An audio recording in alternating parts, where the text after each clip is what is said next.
Buenos días a todos los participantes en este primer encuentro virtual interinstitucional de grupos de investigación en educación. Quiero agradecerle a todos los organizadores del evento, en especial al profesor Jerickson Suárez, la gentil invitación que me han hecho para participar de este importante encuentro.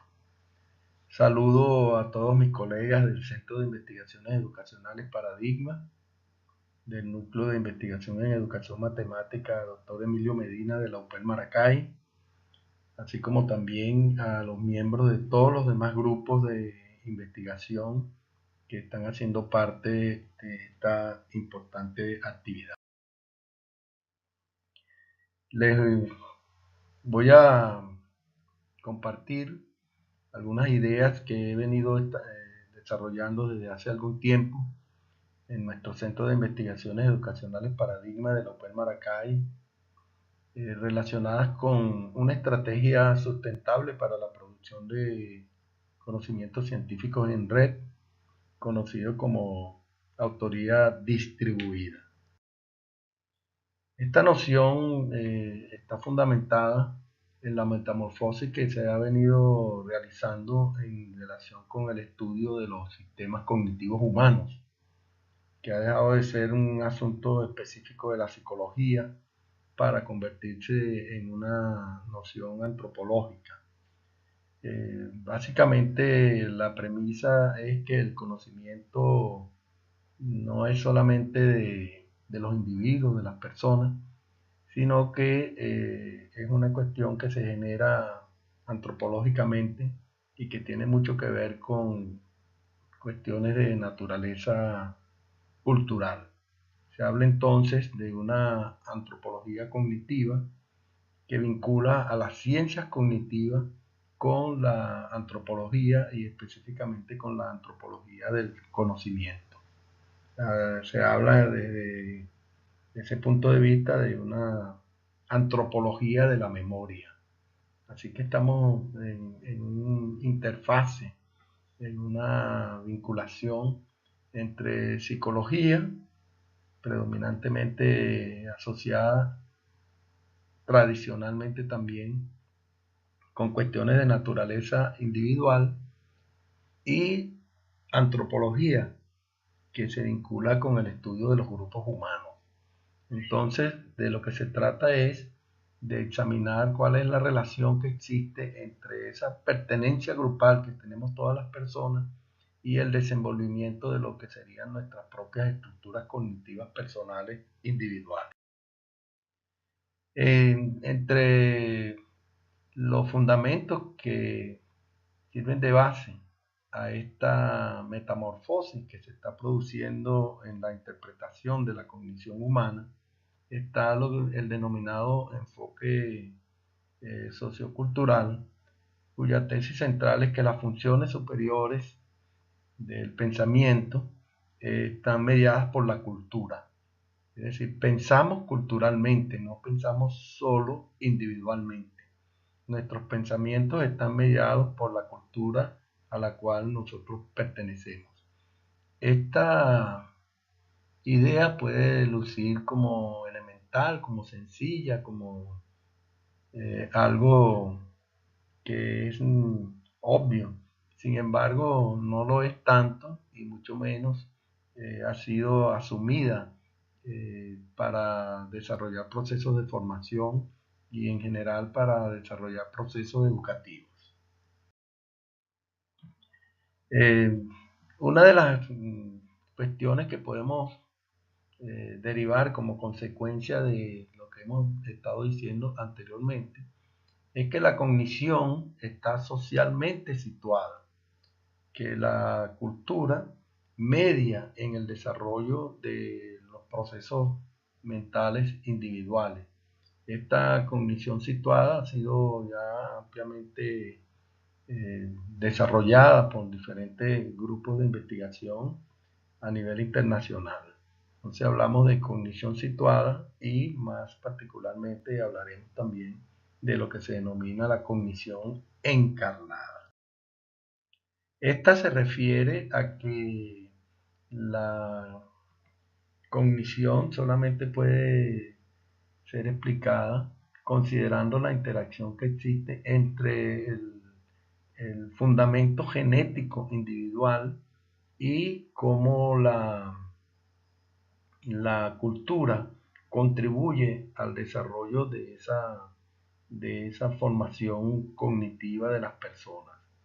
Eh, Se habla entonces de un modelo desencarnado cuando se pretende desvincular al sujeto de su contexto, en tanto que hablamos de una cognición encarnada cuando acontece lo contrario, es decir, cuando nosotros somos como una especie de síntesis de aquello que la cultura hace de nosotros y al mismo tiempo lo que nosotros hacemos de esa cultura. Es una interacción indisoluble la que existe entre las personas individualmente consideradas y la cultura en la cual esas personas se insertan.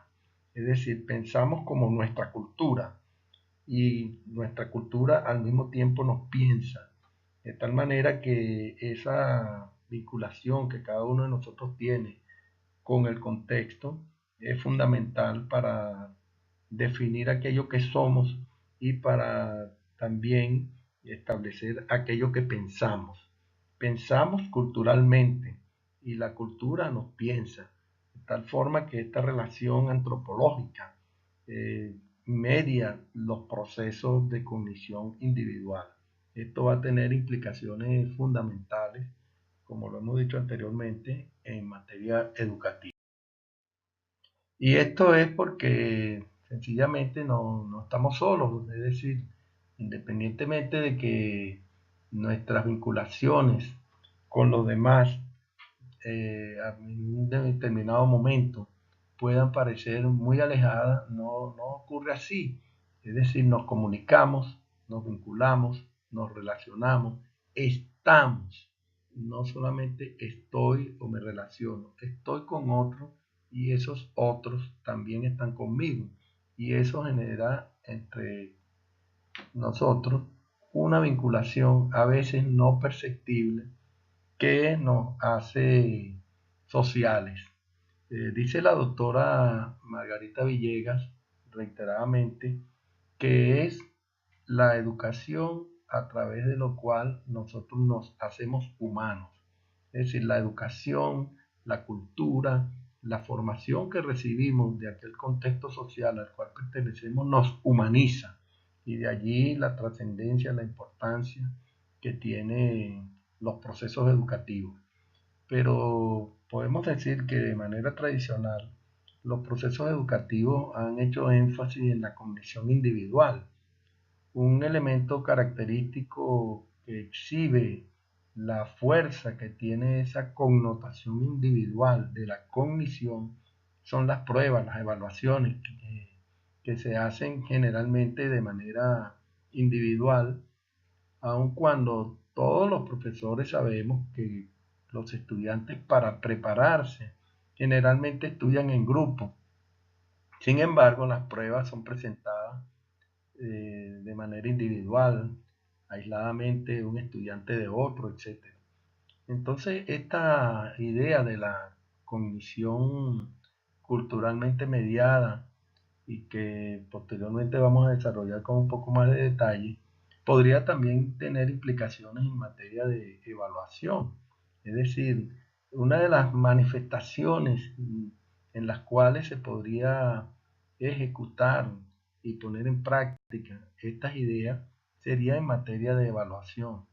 ¿Por qué no sustituir esos procesos evaluativos individuales, aislacionistas de los estudiantes, por unas evaluaciones colectivas, grupales, que vinculen a unos estudiantes con otros y que reconozca que el conocimiento que cada uno de ellos tiene es mediado por su pertenencia a esos grupos de trabajo?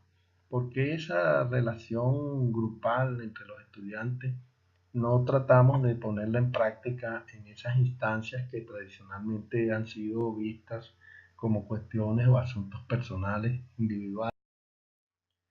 Entonces, otro de los aspectos que tiene que ver con esto y que pone de manifiesto esa construcción social de la cognición individual, hoy en día es ostensible, es eh, visible en el bombardeo, pudiéramos decirlo coloquialmente así, que cada uno de nosotros recibe por intermedio de la inmensa cantidad de dispositivos con los cuales hoy en día nosotros estamos vinculados con lo que algunos autores denominan la exomemoria, es decir, la acumulación colectiva y cultural y humana de todo lo que es el conocimiento, la producción de ciencia, la producción de ideas, la producción de artefactos y mentefactos que están fundamentados en información del más variado tipo y que es accesible a cada uno de nosotros dependiendo justamente de los contextos en los cuales nos desplacemos y nos movilicemos mediante una innumerable cantidad de dispositivos que pone cercanamente a nosotros la información que se genera en el mundo a través de diferentes procesos. Cada uno de nosotros de manera directa o indirecta está vinculado con un universo de información que de alguna manera va dando lugar a un conjunto de interacciones internas, externas y que a la larga nos modifican, porque pensar modifica la herramienta o el instrumento básico que tenemos los seres humanos, que es nuestro cerebro.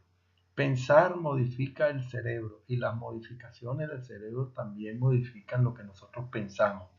De tal manera que esta interacción entre nosotros y los demás es fundamental para la construcción de la cognición individual en el contexto de una dimensión culturalmente más amplia, que es el conglomerado al cual pertenecemos de manera próxima, que sería nuestra familia, pero que se amplía progresivamente, digámoslo así, en especie de figuras cerradas o semiabiertas que nos van ampliando los horizontes no solamente de actuación, sino de cognición.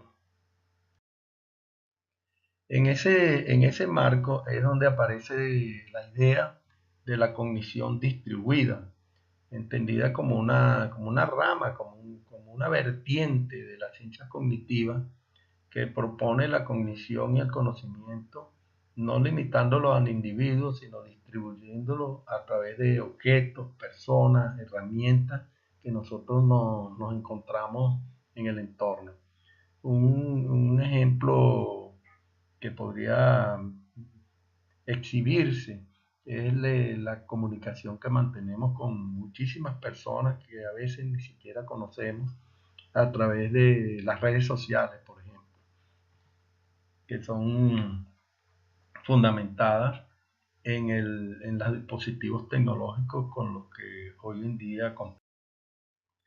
Entonces, hay autores que tratan de definir de manera más precisa esta idea de la cognición distribuida.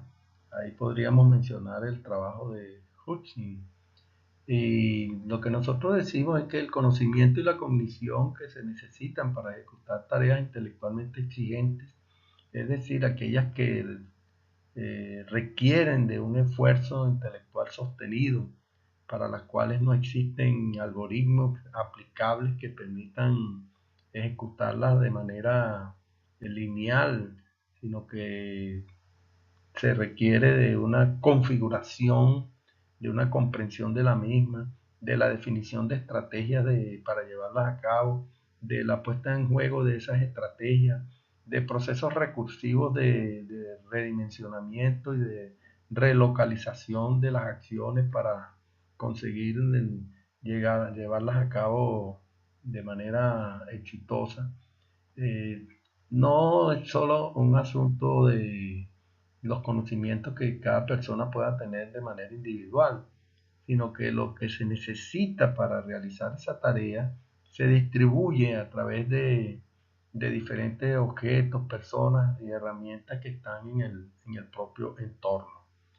Hay una experiencia interesante que está narrada por un colega eh, brasilero que habla coloca, mejor dicho, coloca como ejemplo a un grupo de personas que están realizando un viaje por el mar en una pequeña barcaza que en un momento dado se encuentra en peligro por cuestiones de carácter climático.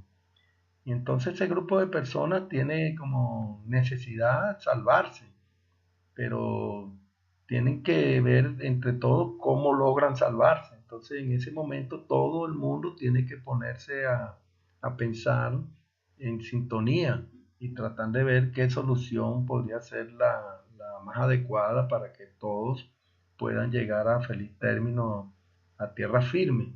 Entonces ahí están ante una situación problemática cuya solución requiere del esfuerzo cognitivo y de la acción física que cada uno de los que están dentro de la barcaza puede aportar para la salida exitosa de esa situación de peligro en la cual se encuentra. Es un ejemplo que pudiera lucir exagerado, un ejemplo extremo, pero tiene algunos elementos importantes. En primer lugar, el grupo está de alguna manera constreñido, está ubicado, está contextualizado. En segundo lugar, todos se necesitan a todos, es decir, todos son necesarios, todos son útiles, todos pueden aportar. En tercer lugar, todos tienen interés porque todos precisan salvarse, todos precisan salir adelante de esa situación difícil en la cual se encuentran, etc. Es ilustrativa pues, de la inseparabilidad que existe entre cada persona y las demás personas que conforman la situación. Y en segundo lugar, la imposible separación que existe entre la persona y el grupo y entre el grupo y el contexto, en una interacción dinámica que es lo que hace que todos necesariamente tengan que contribuir con la solución. Es un ejemplo, si se quiere, extremo que explica la necesidad de pensar juntos y que todos influyen sobre. Entonces, a manera de síntesis, pudiéramos decir que la condición distribuida se produce como consecuencia de la interacción entre personas, herramientas y artefactos y que está situada en contextos de naturaleza sociocultural y que ella se vincula con procesos que se distribuyen tanto entre como dentro de la sociedad, que se dan en un determinado espacio y tiempo y que apelan al uso de diferentes artefactos o herramientas. Esta cognición distribuida ha sido documentada ampliamente y algunos de los autores que nosotros podríamos utilizar para fundamentar las ideas de esta cognición distribuida está Vygotsky. Todos nosotros sabemos sus ideas sobre la zona de desarrollo próximo, de la mediación de tanto humana como no humana en el desarrollo de los procesos de pensamiento de orden superior. Está este autor Marvin Minsky, que habla de la sociedad de la mente o de la mente en sociedad. Y está este grupo que se denomina el grupo de procesamiento paralelo distribuido, en donde destacan nombres como David Rumelhart James McClellan y otros. Es decir, que estas ideas de la cognición distribuida pueden ser eh, muy bien fundamentadas. Esta idea también de la forma como se distribuye la cognición en la persona, porque así como estamos hablando de una cognición distribuida socialmente, debemos pensar también en una cognición distribuida personalmente. Y aquí han surgido diferentes ideas que pueden también ser eh, consideradas. Está la idea del cerebro triuno, aquella idea célebre de cómo está organizado el cerebro entre el neocortés, el límbico y el cerebro reptil. Está la idea del cerebro total de Herman, de la cual en el pedagógico de Maracay existen diferentes estudios. Por ejemplo, la tesis doctoral del doctor Omar Garbier está referida a estas ideas del cerebro total, y él posteriormente estuvo realizando trabajos relacionados con esta idea. Y está la idea de la lateralidad hemisférica, es decir, aquellos que hablan de que el cerebro está dividido en dos hemisferios, etc. Entonces, estas nociones pueden ser examinadas a la luz de esta idea de la cognición distribuida. También hablamos de cómo, obviamente, debe ser de cómo se distribuye la cognición en el medio cultural. Y aquí lo que podríamos decir es lo que hemos estado mencionando desde hace rato, de esa interacción que se da entre la cultura y la mente individual humana. Alguna idea desde el punto de vista sociológico que hacen referencia a estos planteamientos se refieren a lo que se denomina la socioestructura y la sociosimbología. Es decir, nosotros recibimos como herencia aspectos de los cuales no podemos escaparnos. Por ejemplo, nosotros recibimos de nuestra cultura el lenguaje, la forma como hablamos. Eso nos es dado. Pero lo que nosotros hacemos con el lenguaje es algo metabolizado interiorizadamente, como diría la doctora Belkis Hidalgo, lamentablemente fallecida. La forma como nosotros metabolizamos la información que recibimos de la socioestructura es un asunto que nos modela, y al mismo tiempo nosotros modelamos. Entonces, los sistemas culturales de creencias modelan nuestros pensamientos y comportamientos, y recíprocamente, como se diría. Entonces, eso nos da pie para pensar en que existen diferentes modelos de esa cognición culturalmente distribuida. La, la distribución de la cognición en el mundo social se da de múltiples formas, y una de ellas, y la más, si se quiere, evidente, es la educación. También otro aspecto, y aquí lo que estoy es haciendo referencia con estas más recientes láminas, en esa interacción entre la cognición individual y la cognición social, que da lugar a esta cognición distribuida. Y así nosotros podemos apreciar que en la medida en que vamos creciendo desde el momento de nuestro nacimiento hasta el momento en que pasamos a otro plano en el universo, nuestra cognición va progresivamente dándose. Pero si se quiere, a pesar de que parezca que es un asunto de carácter individual, no lo es, porque la forma como nosotros somos, lo que nosotros somos, lo que nosotros hacemos, lo que nosotros pensamos, es consecuencia de todos esos procesos formativos de la más distinta naturaleza, en la que a lo largo de nuestra vida, en esa línea del tiempo que marca nuestro nacimiento hasta nuestro desvanecimiento, pudiéramos decirlo así, está mediado por procesos de carácter cultural a los cuales creo que no necesitamos hacer énfasis.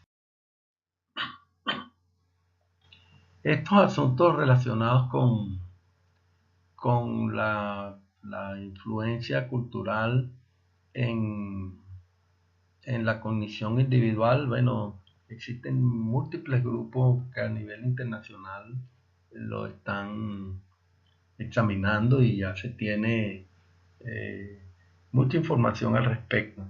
En materia específicamente que nos relaciona con las cuestiones educativas, existe un célebre libro cuyo título en español es Cómo aprende la gente, que su lectura es ampliamente recomendable. Y para hacer referencia a las prácticas culturales sobre la condición, bueno, los trabajos de Hutchins, como mencionamos anteriormente, son muy importantes. El planteamiento básico de estos autores es que los procesos cognitivos humanos están orquestados, dicen ellos, por prácticas culturales. Es decir, pensamos como nuestra cultura nos permite pensar. Ahora bien, ¿cómo estas ideas se pueden expresar en las prácticas formativas? Es decir, ¿cómo nosotros podemos desarrollar prácticas formativas que sean consecuentes con estas nuevas concepciones? Bueno, ya no son tan nuevas, con estas concepciones de la... ahí necesitaríamos nosotros hacer muchas cosas. En primer lugar, pensar en una nueva arquitectura escolar. Ahí estamos observando cómo a lo largo del tiempo se ha venido manteniendo esa arquitectura panóptica de la vigilancia que caracteriza nuestras edificaciones escolares. Es necesario pensar en otra arquitectura que permita que se manifieste y se genere, se reconozca y se fortalezca las ideas de las que estamos hablando respecto de la cognición distribuida. Otro elemento importante que yo diría que es el punto central de este evento es la reorganización necesaria que debe ocurrir en materia de investigación y que nos permita salir de esa connotación de investigación, de investigador solitario a investigador solidario en el contexto de una comunidad de investigadores. Entonces, esta idea sobre la autoría distribuida la hemos venido desarrollando desde hace algún tiempo en el marco y en el contexto de nuestro centro de investigación CIEP, allá en la Universidad Pedagógica Experimental Libertador. Nosotros decimos que esto puede ayudarnos a desarrollar una estrategia que sea sustentable para la producción científica. Y en ese caso, para interpretarla y para examinarla, apelamos a nuestro enfoque pentadimensional, que como todos ustedes saben, alude a estas 5 dimensiones: epistemológica, ontológica, teleológica, axiológica y por supuesto metodológica, que vamos a explicar. Entonces, para pensar la autoría distribuida desde el punto de vista de la pentadimensionalidad, pensaríamos en primer lugar quiénes producen. Eso nos lleva a la dimensión epistemológica. ¿Por qué tenemos que producir de esa manera? Que es la dimensión de los valores, de la ética. Y también para qué, cuál es la intencionalidad. Y por supuesto las cuestiones de el qué y el cómo, que aluden a lo ontológico y a lo metodológico. Entonces, la propuesta conceptual que nosotros hacemos respecto de la autoría distribuida es esta. Nosotros decimos que la autoría distribuida constituye un conjunto de interrelaciones comunicacionales que son generadas por dos o más seres humanos quienes protagonizan una situación social en la que mediante intercambio comunicativo de diferentes naturalezas, de transsubjetivación, procuran un desplazamiento conjunto hacia niveles cada vez más profundos de entendimiento, comprensión, aprehensión de asuntos cognitivos, culturales, naturales, sociales, etcétera, de mutuo interés. Esta es, digámoslo así, una síntesis conceptual de ese ejemplo que colocamos del grupo de marineros que se encuentran en situación de peligro y que se necesitan todos unos a otros para preservar la vida de todos. Para ello nosotros proponemos, mejor dicho, el diálogo mediacional. Nosotros decimos que el diálogo mediacional es el fundamento clave de la autoría distribuida.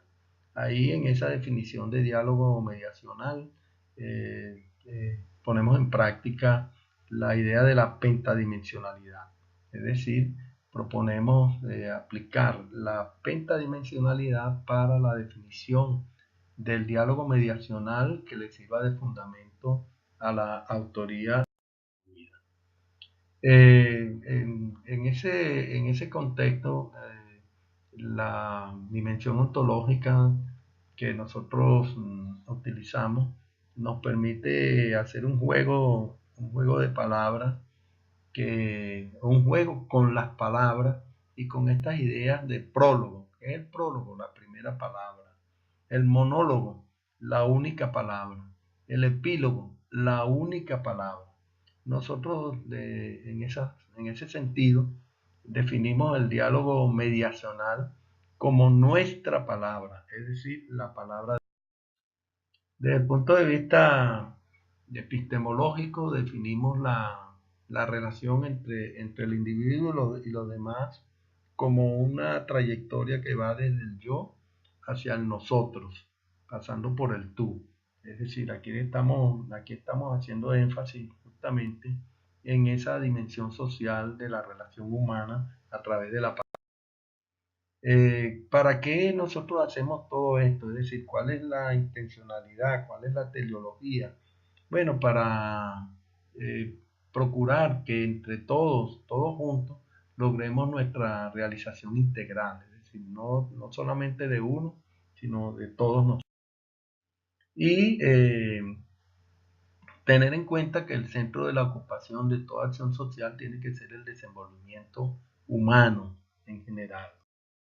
Y desde el punto de vista metodológico, aquí es donde viene lo que podría eventualmente servir de base para, para lo que tiene que ver con los procesos de formación y las relaciones que se dan en los procesos educativos. Nosotros sugerimos interacciones cercanas, cara a cara, en estructuras que sean aplanadas, horizontales.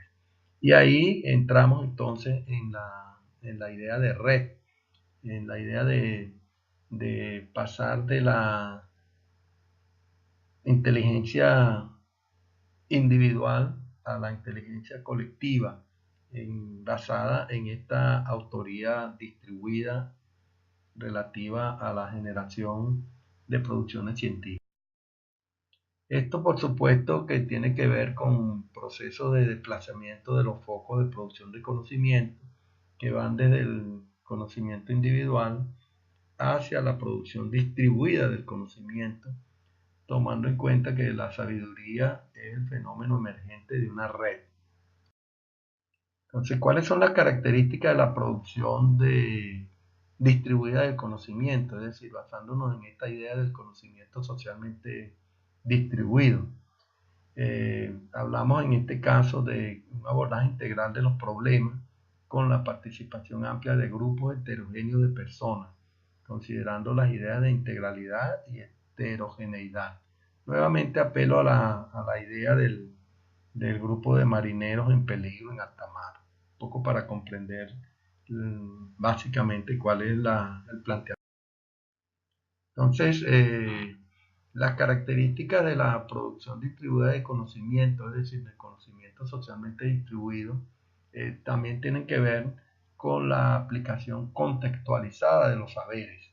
En ese sentido, la situación de peligro en la cual los marineros se encuentran hace referencia a que todo lo que se sabe tiene que ser puesto en práctica en esa situación en la que se encuentran en ese momento, es decir, en ese contexto. Otro de los elementos importantes aquí es la vinculación entre teoría y práctica. Es decir, el conocimiento no se queda solamente en el plano de las ideas, sino que necesariamente tiene que transitar hacia la... Otro aspecto de estas cuestiones que estamos planteando es el para qué, es decir, qué sentido tiene lo que sabemos, y en general tiene que ver con este conocimiento que es útil, necesario, valioso para resolver problemas. Y podría decirse como una síntesis que conocemos para entender, pero también... Entonces, con esto quiero señalar la necesidad de establecer vinculaciones entre quienes producen conocimiento, quienes los usan, quienes lo consumen en una vinculación de múltiples. Aquí, otra de las cuestiones importantes tiene que ver con qué se hace con ese conocimiento, cómo se define, dónde se genera, qué criterios vamos a utilizar para evaluarlos, cómo diseminamos lo que producimos, cómo se legitiman los resultados, sobre qué base se puede... Entonces, aquí se pone de manifiesto la importancia del trabajo en red. El trabajo en red amplía las posibilidades de producción, disminuye el aislamiento entre las personas, facilita su articulación, hace viable la socialización de experiencias y sobre todo que genera diferentes oportunidades para validar conocimiento. En el trabajo en red se pueden identificar diferentes niveles que van desde la aceptación hasta la confianza. Es decir, en primer lugar hay que reconocer que no estamos solos, que nosotros existen. En segundo lugar, tenemos que conocer lo que el otro es o lo que el otro hace, pedir ayuda, compartir las actividades y sobre todo, finalmente, compartir objetivos y proyectos. Esto podría considerarse como diferentes niveles para la constitución de redes. En el caso específico de las redes de investigación, ¿a qué nos referimos?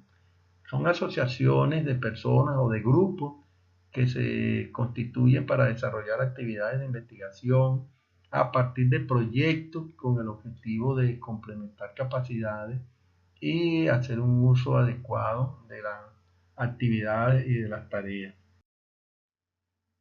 Una red de investigación es una red especializada, bien sea a través de temas o de disciplinas. Los diferentes miembros que constituyen la red aportan su cultura, sus tradiciones, sus prácticas, sus estilos, su experiencia y sobre todo lo hacen desde su propio lugar epistemológico, es decir, la historia de vida que cada uno de ellos tiene. Para articular una red hay que llevar a cabo diferentes pasos. En primer lugar, identificar qué temáticas comparten, luego identificar los asuntos de interés indagatorio, quiénes son sus pares, es decir, quiénes son los que coinciden en cuanto a intereses, intercambiar información, definir las instancias que se van a utilizar para manejarla, organizar los espacios tecnológicos de comunicación, esbozar los diferentes programas de formación, los medios de proyección extrainstitucional, etc., ¿no? Entonces, una red involucra una relación de uno o más autores interesados en desarrollar un determinado objeto de investigación a fin de orientar sus esfuerzos, sus intereses, sus recursos en función de una política.